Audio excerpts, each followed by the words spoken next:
Hello friends, मैं Nikita all in one education channel में आपका वेलकम करती हूँ। आज हम क्लास 10th की बोर्ड के लिए कि बोर्ड की कॉपी में आपको लिखना कैसा है, किस तरीके से लिखना है कि आपके मार्क्स अच्छे आ सकें। तो मैं ये आपके लिए एक कॉपी लेकर आई हूँ। ये बोर्ड की कॉपी है पूरी। अभी जो पेपर हुआ है इस तरीके की प्रोवाइड करी गई बच्चों को कि वो किस तरीके से इस पे लिख रहे हैं, समझ रहे हैं। तो आप देखेंगे कि हिंदी की कॉपी है और कैसे हमें लिखना है। चलिए देखते हैं, आइए शुरू करते हैं।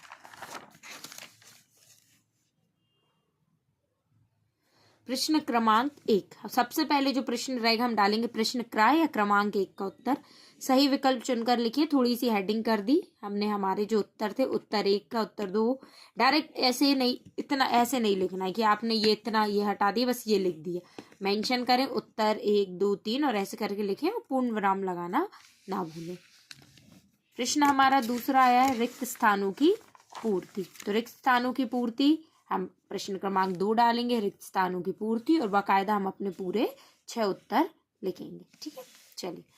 उसके बाद तीसरा प्रश्न हमारा आ जाएगा सत्य असत्य। छोटी सी हेडिंग डाल दी कि सत्य असत्य लिख रहे हैं और हमने हमारे यहाँ पे उत्तर लिख दिए हैं। अगला है हमारा सही जोड़ी। तो कभी भी हमें जो सही जोड़ी आती है उसमें अकेले उत्तर उत्तर नहीं लिखना है या इस तरीके से मिलान नहीं करना है। हम स्तंभ आ और बा दोनों लिखेंगे और एक जो उत्तर है वो बिल्कुल सामने आमने हमें लिखना है। चलिए अगला देखते हैं। प्रश्न क्रमांक 5 है एक शब्द में उत्तर। तो जो एक शब्द में उत्तर है कोशिश करिए उसे एक शब्द में ही रखें। वहां भी ज्यादा अति या लघु का प्रश्न ना बना दे। जितना पूछा उतना आपको वहां उत्तर लिखना है। इस तरीके से कुछ बच्चों को कंफ्यूजन रहती कि एक शब्द में भी पूरा लिख दे। नहीं, एक शब्द का मतलब ये एक शब्द में लिखना है। प्रश्न क्रमांक 6 इस तरीके से आया था कि आपको कवि और उनकी रचनाएं लिखना है। तो ये कवि, पहले आप हेडिंग करेंगे कवि और रचना, फिर यहाँ कवि लिखेंगे या उनकी रचनाएं। चलिए, इसका अथवा का प्रश्न था नई कविता की विशेषताएं। तो आप डायरेक्ट विशेषताएं शुरू मत करिए। जो चेक कर रहा है उसे थोड़ा समझ आ जाए कि हाँ, नई कविता की विशेषता निम्नलिखित है। हेडिंग है मतलब नई कविता वाला उत्तर है, तो उसको ये समझ में जाए। इस तरीके से सफाई से लिखेंगे। अगला प्रश्न 7वां हमारा आया था तुलसीदास जी का परिचय लिखना है। तो देखिए, पहले उसने कवि तुलसीदास जी, उनकी 2 रचनाएं लिखी हैं। भाव पक्ष और कला पक्ष बहुत ज्यादा हमें नहीं लिखना है। 5-5 7-7 लाइन का जो बात उनकी जरूरी है, जिससे चेक करने वाला समझ सकता है कि आपको उस चीज का पूरा ज्ञान था, बस हमें उतना ही लिखना है। चलिए, अगला आया था सूर्यकांत त्रिपाठी निराला जी का। उनकी भी 2 रचनाएं कवि डाले, ये हैं उनकी 2 रचनाएं लिखी और फिर उनका हमने भाव पक्ष और कला पक्ष लिख दिया। वो भी थोड़ा थोड़ा सा लिखना है, ज्यादा नहीं लिखना है। अगले प्रश्न में हमारा जो उत्तर था, तो आप इस तरीके से 2 नंबर का 2 लाइन में नहीं, कम से कम 3 या 4, हिंदी भाषा है तो 3 या 4 लाइन में और अच्छी भाषा में, मैं तुम ये वहां वो गया आया, हिंदी में इस तरीके की भाषा का उपयोग ना करें। कुछ शुद्ध भाषाएं जो होती हैं, भाषा जो है हिंदी में जो है उस तरीके से आप उसका प्रयोग करें। तो ये इस तरीके से आपको उत्तर लिखना है। प्रश्न क्रमांक 9 उसमें भी हमारा उत्तर है, तो हमें इस तरीके से बिल्कुल बाकायदा उत्तर लिखना है। इस तरीके से आप लिखेंगे, हिंदी शुद्ध स्पष्ट दिखेगी तो आपको नंबर पूरे मिलेंगे। अगर किसी गायक की विशेषता या कैसे मदद करे, इस तरीके के प्रश्न आते हैं तो पहले आप उसकी हेडिंग लिखेंगे। इस तरीके से आप पूरी गायक गायिका की मदद करते हैं रूपों में। ये मुख्य रूप, फिर उसके हम रूप, पहला रूप जो हमें लगता है, दूसरा, तीसरा और चौथा में से थोड़े बड़े उस पे उसको समझाएंगे। ठीक है, ये सफाई देखिए कितनी सफाई से लिखा है, बिल्कुल मोतियों जैसी आपके जो अक्षर है वो दिखना चाहिए साफ बिल्कुल। प्रश्न क्रमांक 10 आया है हमारा, है ना। तो हमने यहाँ उसकी पूरी जो प्रबंध काव्य के प्रकार थे उसको हेडिंग करके प्रबंध काव्य क्या है और उसकी जो विशेषता है, उसके जो प्रकार पूछे थे उसको हेडिंग करके पहले हमने उसकी परिभाषा लिखी, फिर उसके प्रकारों को समझाया। यहाँ पे माधुर्य गुण आया तो उसका हेडिंग करा, फिर उसकी हमने परिभाषा लिखी, फिर उदाहरण लिखा।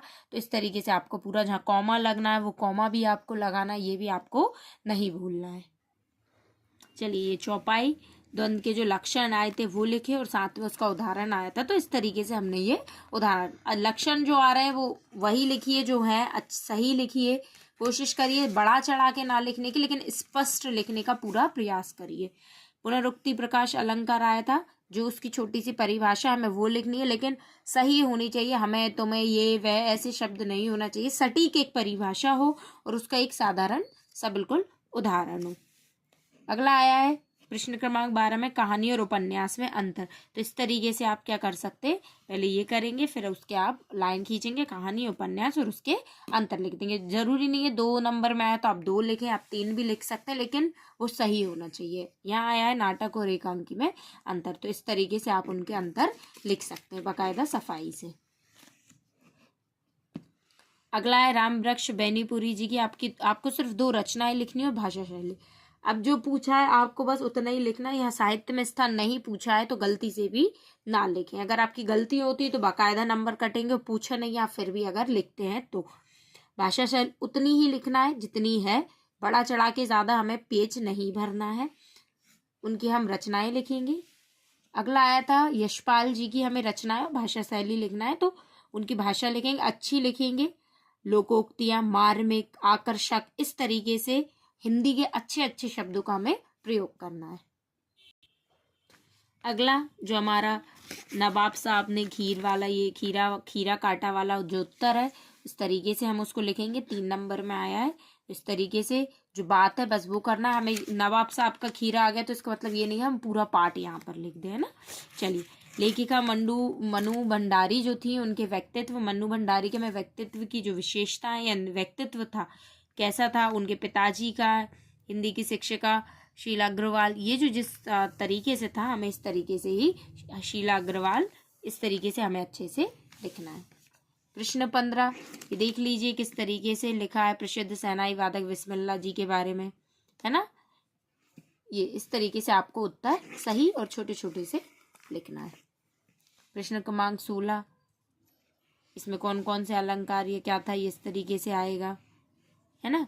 ये मुहावरे, आम के आम गुटलियों के दाम, तो इस तरीके से पहले आप लिखेंगे ब्लैक पेन से, फिर उसका ये लिखेंगे, फिर उसका वाक्य में प्रयोग करेंगे। पर कोशिश करिए इस तरीके से, ये भी करवाया गया था कि आपको पता चले, इस तरीके की चीज़ें आप ना करें जिससे आपके नंबर कटने की संभावनाएं बढ़ सकती हैं।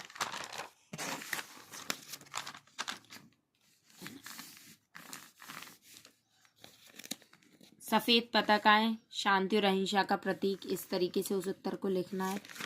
ओवर राइटिंग का कोशिश करिए कम हो, पहले उस उत्तर को मन में एक बार दोहरा ले, समझ आ जाएगा हाँ इसको यही लिखना है, फिर आप उसको लिखें।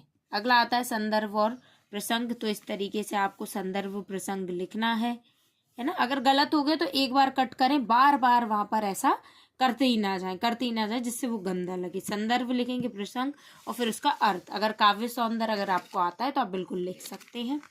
ये गद्यांश और पद्यांश दोनों लिखे हैं।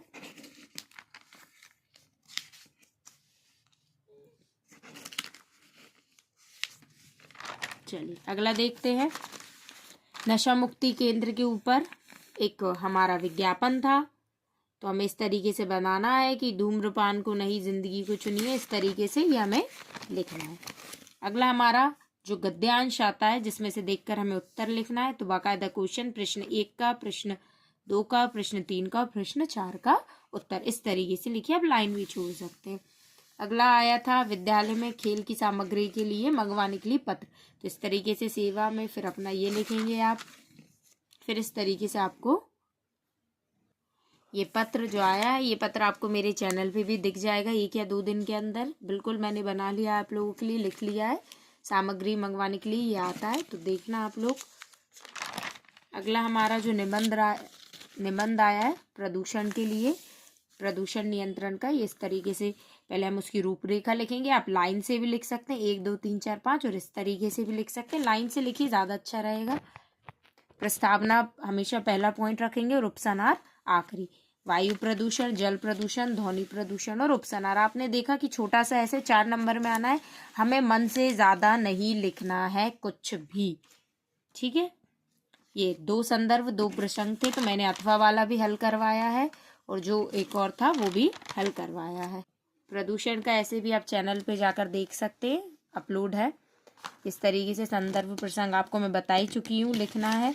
ये आया है एक अनुच्छेद टाइप का, मेरे जीवन का लक्ष्य, तो 2 नंबर में तो उतना ही लिखिए, 3 नंबर में उतना ही लिखना है हमें जीवन के लक्ष्य पे 2, 2.5, 3 पेज का निबंध लिखकर नहीं आना है, ठीक है, इस तरीके से लिखना है।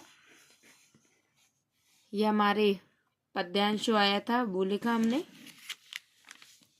और एंड में हमारा आया है कि हमें अपने भाई को समझाना है कि किस तरीके से निराशा ना हो, उसका ये पत्र, ऐसा छोटा सा एक पत्र हमारा होने वाला है। और एंड में ये हमारा है विद्यार्थी जीवन में नैतिक मूल्यों का महत्व पर एक छोटा सा निबंध। ये रूपरेखाएं थी तो हमें इस पे रूपरेखाएं लिखनी थी। रूपरेखाओं में सिर्फ आपको रूपरेखा लिख कर आनी पड़ती है और उसका पूरा निबंध नहीं लिखते। तो चलिए मैं आपको एक बार फिर से पूरी कॉपी खोल के दिखा देती हूँ कि आपको किस तरीके से लिखना है।